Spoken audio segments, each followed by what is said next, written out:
Thank you for the break. I'll call this last session and last item on the agenda of the Monday, March 10th, 2025 City of Clemson Planning Commission meeting. This is an action item, is to rezone RZNE 000-291-20525 proposed map amendment, the Highway 93 parcel. Each of you should have received information, and then later this afternoon received information on the builders. So if y'all have anything that y'all would like to come up and present before the commission, we would greatly appreciate it.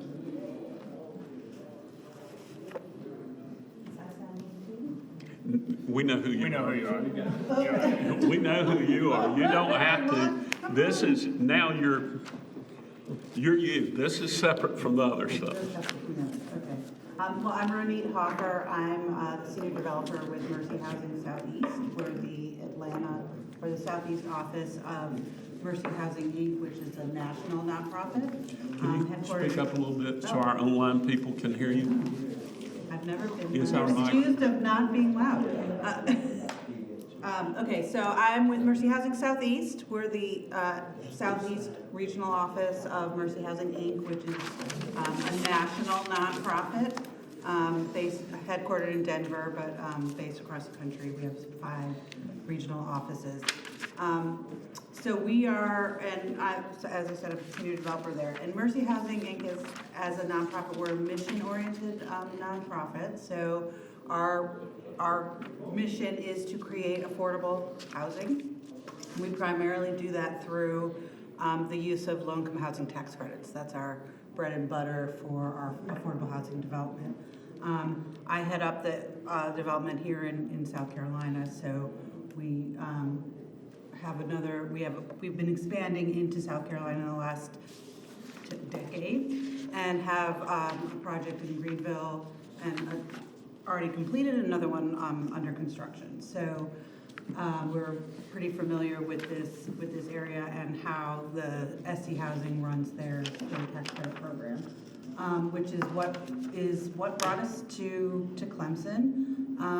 If you're familiar with the tax credit program, how the state runs it, it's highly competitive and it's all scoring based. So your site has to score well in order to even be awarded the projects. And one of the bonuses about Clemson, at least for this year, is that y'all haven't gotten an award in quite some time, which makes it's a scoring category that makes it even more attractive, because you get some points because y'all haven't gotten awarded in quite a while. So that was one of the things that started us looking around here. But the demand, like nationally and also locally, for affordable housing is high. And so we came across this site, and it scores really well in terms of not only just because of the city and the county scores well, but in its distance to amenities and all of the requirements that the state sets out for selecting a winning project or a winning location. So it scores really well. So that attracted us to this site, and it has a lot of, it just has a lot of pluses on the plus side of the column. So we are currently looking at the site. We're doing a lot of our due diligence, making sure we're aware that the site itself has some challenges in terms of what's in there, or what we don't know is what's in there. So we're doing our work there right now to try to really dig in and find out what's underground and how much the cost is going to be to remediate the soils and get them to be suitable for building. So I think some of the other questions that, in listening to the residents here, this is not student housing.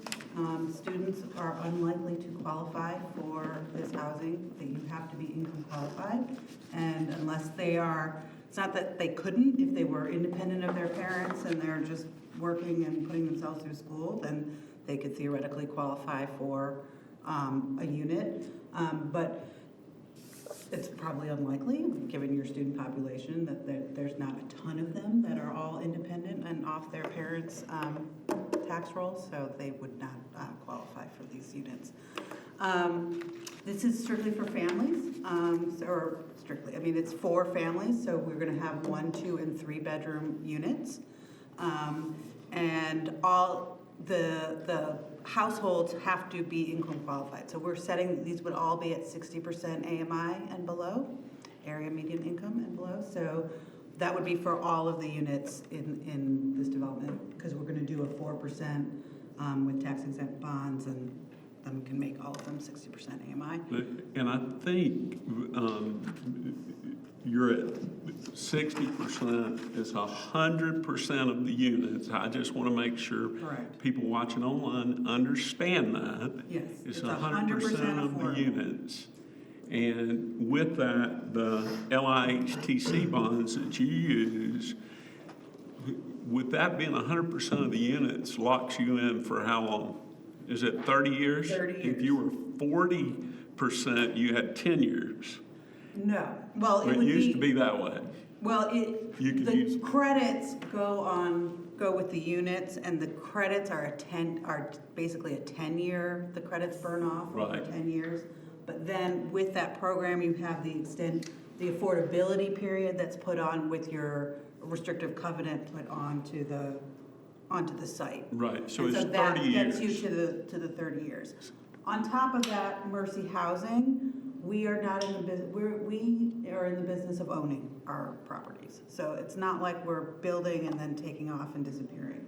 We set up shop in the community, we invest in the community, and we invest in our properties to be service enriched properties. So we really try to prioritize resident services to serve the residents there. And so we're not fly by night, we're not in it to just make a buck and get out. We're here because we're mission oriented, we care about affordable housing and all of the issues that surround that. So we're here to stay and invest in the community and provide, and being close to the university, you have all the people who work at the university, all the, administrators and all the people who aren't the professors making enough to live in the single family areas, but like the administrators and the, all TAs, or I don't know what they call them nowadays, but so to address those folks who are already in the community, families who live and work here and don't have places to live for families. So that's our goal. So yeah, so the rezoning change is to get us to the density that we can, it's an 11-acre site, so we would try to put what we can on there to maximize the acreage. And I think what we're proposing right now is at 168 units. So that was, I think that translated into 330 bedrooms, and that was what we needed to get. We needed an R4 to get to that. And I think just for the people watching online, AMI, adjusted median income, I believe you're using somewhere around 88,000 as the median And the area income. median income, right, so 60% is Right. under 40. Right, under 40,000. But I say that because people don't understand. Some people say workforce, some say attainable, some say this, but they don't define what that is. And so our police officers and things like that will be able to live within the city limits. One of the things that we're charged to do, and I say this here for the new folks, in the state statute, it says we are to pursue and to seek to understand, and we have a responsibility to take barriers out of the way that are preventing affordable housing. And that's in the state law as part of Planning Commission's responsibility.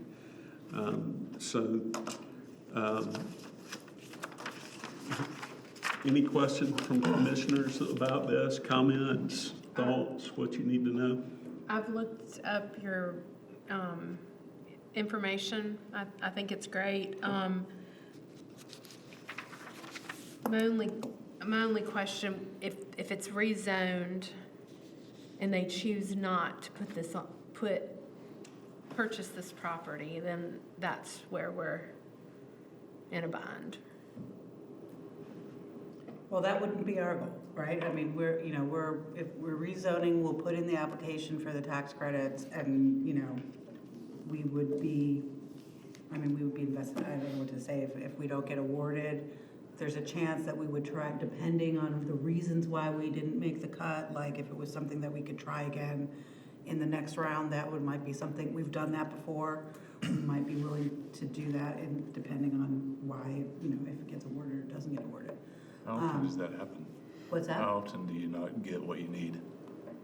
Oh, well, the competitive process is, I don't want to say it's a crapshoot, but there is a certain level of mystery to it because you go in, and particularly with the 4%, the way they are scoring it now is it's kind of all relative. So you don't know you can't self-score in the way you can with 9% and kind of have a general idea how well it does.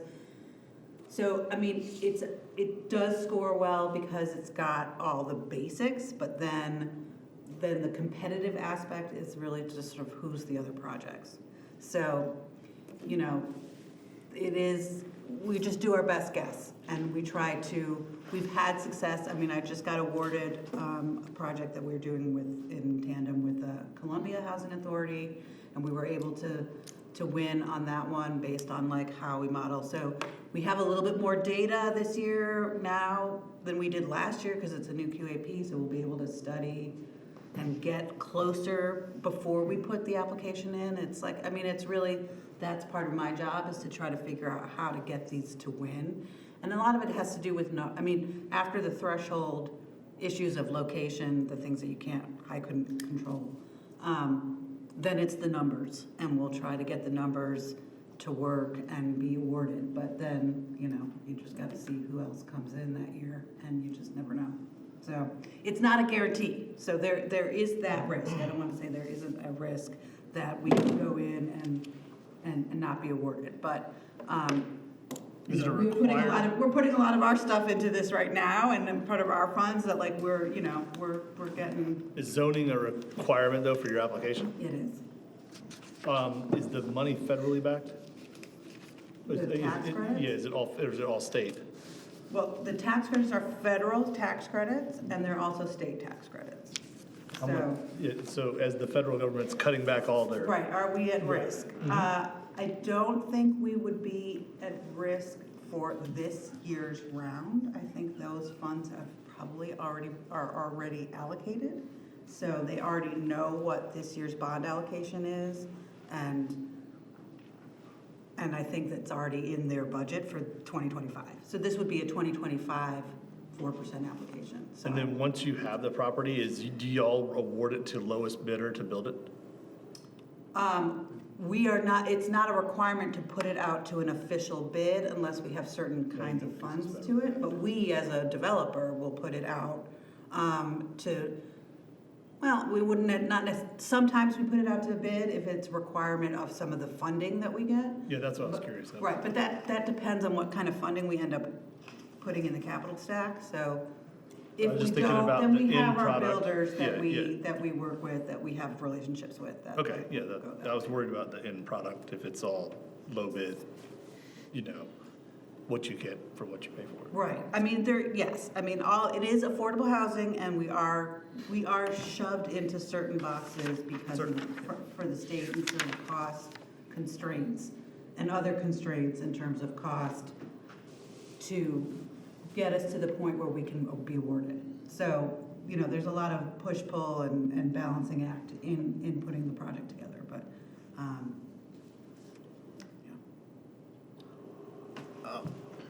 This is a project that we need. We really do. That site, though, is just here last year for additional rezoning, and I know there's some issues and things with it, some concerns. We also talked about it being a part of the commercial corridor, and not saying I'm not willing to let that go for this, but like you said, it's not a guarantee. but I did hear you mention something, and I don't know if it was in response to when he was talking about 40% housing or not, but I want to know if you guys already own or control the property, or you're just on a contract on it? We're on a contract under it, so it's considered site control for purposes of our application. Okay. Like, we have an option contract that's got different milestones, and so that, for the purposes of the state and for our application for the tax credits, we have site control. Okay, you have site control for the tax credits, but say the tax credits didn't go through, you guys would just null the contract probably. Yes. I mean, this is a learning experience for me. I'm processing it through. But you had mentioned a restrictive covenant that something kicked in when that got put in place. That's when we get the tax credits. So part of the tax credits, is the state puts what's called a land use restrictive covenant, a LURC, and where they add onto it the restriction that they be affordable in the timeline and all that stuff, so. And the other part of it is that's when they put in, they couldn't do anything with it for 30 years. Right, well, that's After they. That would be in there as well. but that's where I was trying to find a path Yeah. to alleviate any possible concern of, that's why, okay, if you guys already controlled it, and this is what everybody wants to do there and wants to do that, if that covenant already existed, would that, or a similar one, prevent the state from putting its on top of it and interfere with your process in any way? Let me see if I understand the question. You're wondering if you, as the No, city. we can't as a city, You but, can't do it, okay. no, if the property, if you already owned it, you could put a restriction on the property. Right, Like, but we don't own it. Okay, but asking the owner. asking the owner as part of the contract, if that's what if part of this deal was, yes, when we buy it, it's gonna get this restricted, or as part of our contract is, it's gonna have this restriction. Okay, and so now we're applying for this zoning that's kind of opposite of our, it's a little reassurance of that thing that we really want, because there's a lot of apprehension in town about. Meaning, so, trying to protect against, like, That if we wouldn't. you rezone it, If- we don't get awarded, we walk away, what happens to it? Yeah, and then, We know what happens. yeah, to we, it. if It's it what goes, you if it just goes saw. to your zoning and you guys don't build what you want there, Right, and that's the thing. And then some people may say that's a good thing, and some people may say it's a bad thing, but as part of the comp plan, it's part of the commercial corridor. And like I said, I have no problem giving that up, because that's the get that we need to get to give that up, is that affordable housing site. right. Can't the owner make a deed restriction on it? Yes, deed restriction code, that's what I was getting at, is The if owner they, can do that, yes. But I don't know if the owner wants to do that, that limits him when he wants Sell to it. sell it to somebody Really? else. It's Buying been, how long's it been vacant? 40 years, I mean, I don't know. At least 40 years. At And least so- 15, 16 years. so the other part of it that I would say is if they don't get awarded it, she said sometimes they would hold on to it to try again. Okay. And so would that be a possibility in your mind? I know James Alexander has to make the decision because he's the man. That's right. If everybody read it and want to know about Mercy, you need to, and then Jake's got something, you need to look them up on the web and find out who they are. Jake? Just want to point out two things. Property owner does not have to initiate zone change, so if it falls through, you guys always have the option to rezone it. Can you do it right away? We can Wait, say that initiate. again. Yeah, say that. The property owner does not have to be the one to initiate a zone change. You as the board, if this deal falls through, can always immediately rezone it to whatever you want. We could suggest. Sorry, yes, you can He suggest could the suggest city the city council. council rezone it, You know what I'm saying, but you can Got initiate it. that. And also, just want to point out, this is in the AR district, so we'll have to go to the board of architecture. So, I just want to make sure I heard that correctly. If we voted tonight to approve the rezoning to. To recommend approving. Recommend approval to the city council. Recommend approval, thank you, John, for that. Recommend to RM 4, RM4. and the deal goes through, we can come back and say, we want to revert it back? No, if the deal The deal doesn't falls go through. through. Yeah, that's what I mean, if Falls. it doesn't go through, if the deal doesn't go through, as a planning commission, we can come back and say, we want to revert this zoning back. You could revert it back, or you could go with, what I would suggest, go with the comp plan and put a commercial, but, Yeah, you know, okay, all right. yeah. But what kind of trouble does that bring with now the property owner has a parcel zoned RM4 that they're gonna now say is worth this amount of money? I No, mean, it doesn't bring a problem because we can change the zoning immediately, recommend for city council to change the zoning immediately. And part of our recommendation, if we choose to recommend this, will be with that caveat that they hear the same message we heard. So when we send it, I would want Nathan and Jake to write it that way, so everybody understands that.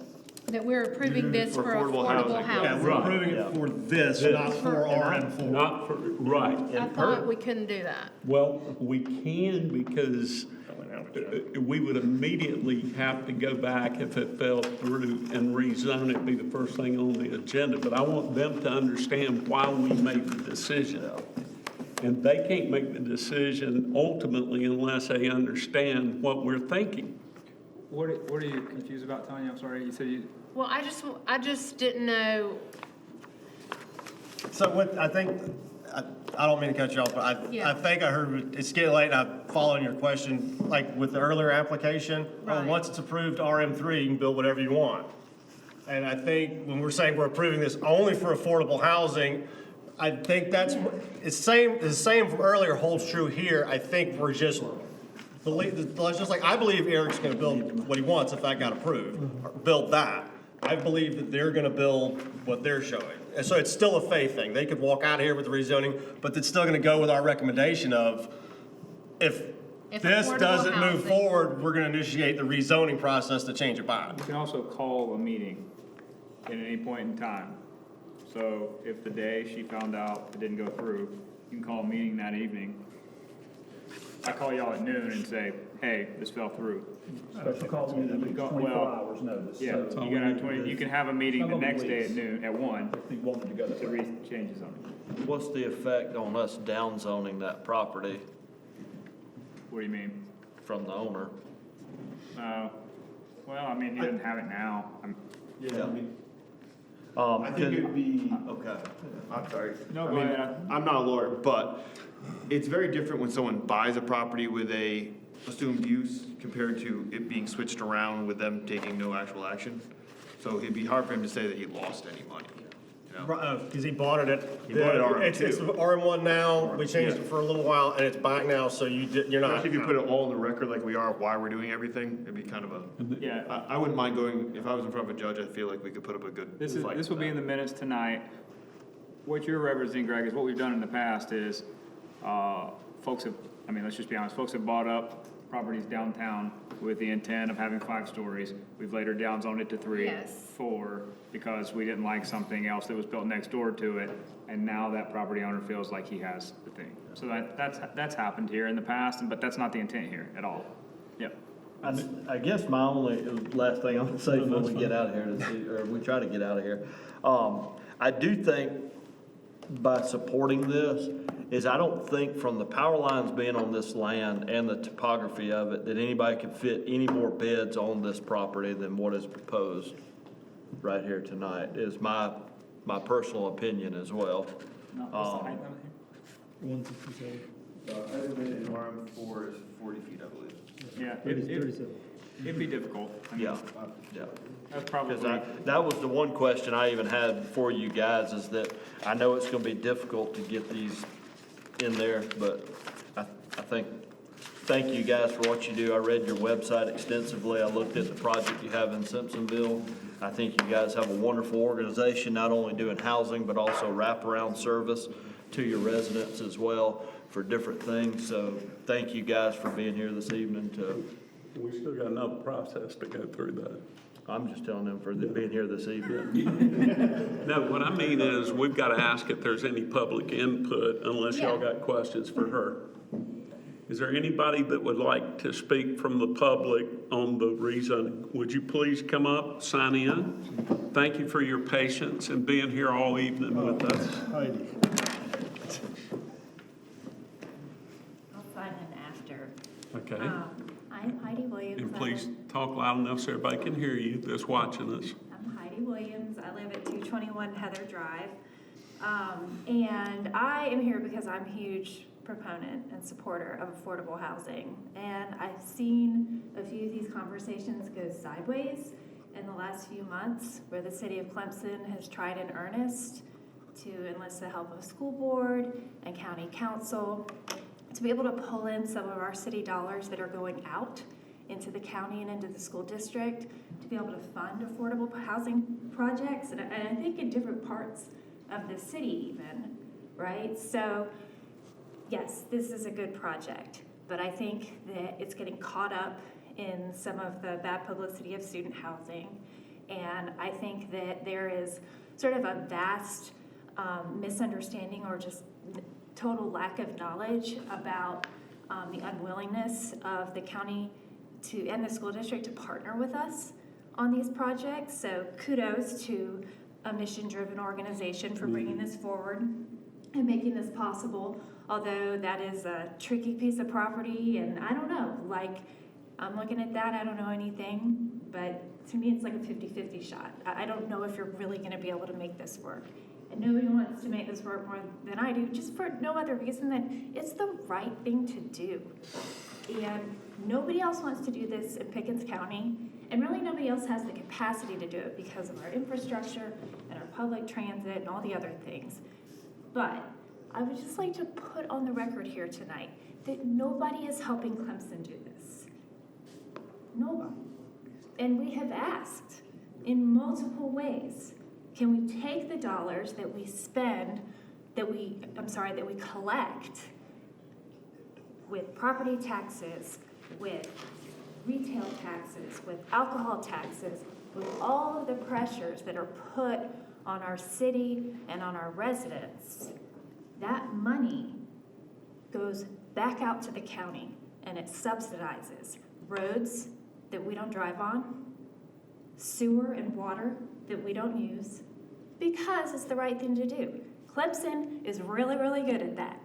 15 years ago, I was fighting for a school way up on top of a mountain that Clemson paid for. It closed. They didn't want to keep that school open. But this is the right thing to do.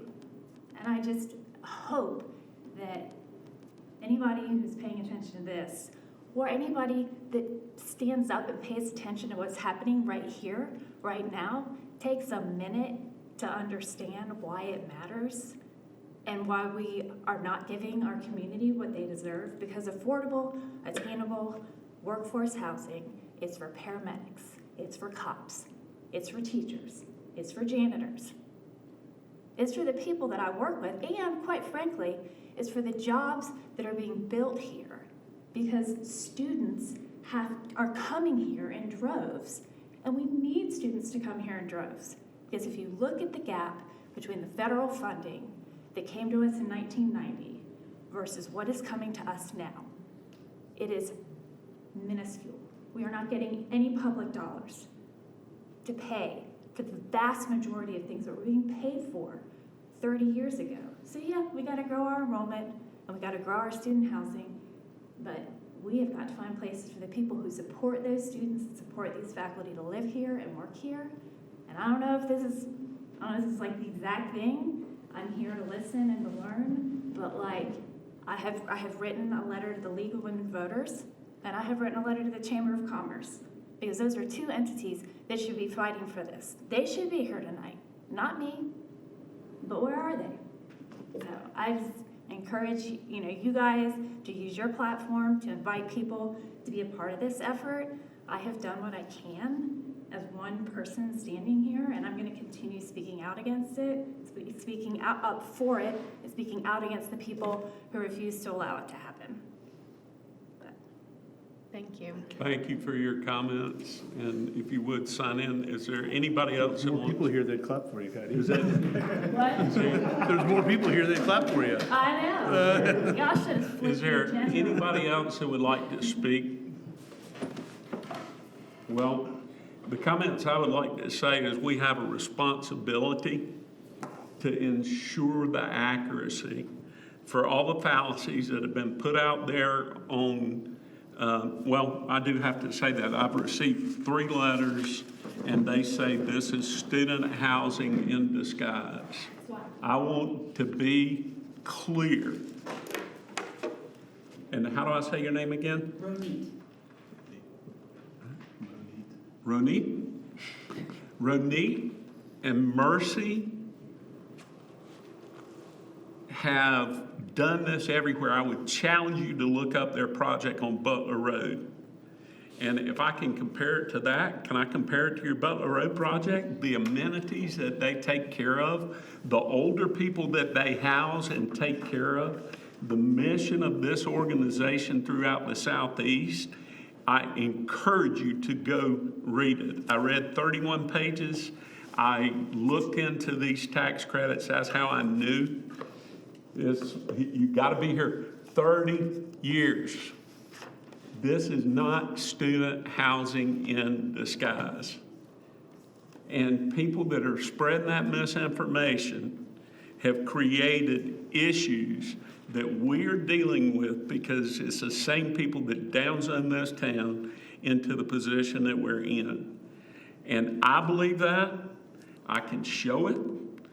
We have to do the right thing. This is something that has been given to us after a gift that could have been done from Clemson, the city of Clemson, Clemson University, the city of Clemson, Pickens County, and the school district. And the answer at one of these meetings was, well, that's only going to take care of 15 people. Well, you know what? If we take care of one person, but this is not, this is a different solution. So I want everybody to be clear of what this is and what it's not, and also what we're doing. With that said, any discussion from here? No? Any motions?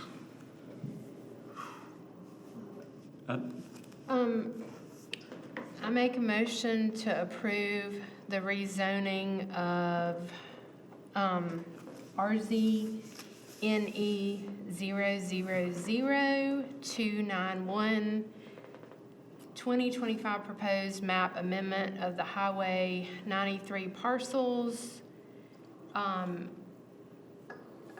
to whatever was proposed, right? That's all I have to say. Right. With the contingency, no, can't? Nope. When does that come? I'll do that. Okay. I second. Okay, there's been a proposal to rezone this, as outlined here to RM4 on these 11 acres. Any discussion? We're gonna do a roll call vote. I'm gonna ask you individually, is your vote yes or no? Commissioner Hyatt, Yes. Commissioner Rice, Yes. Commissioner Yoder, Yes. Commissioner Kernigan, Yes.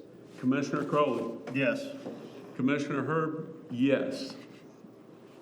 We want this to move forward. Thank y'all. Is there any staff reports? No. Okay. Thank you.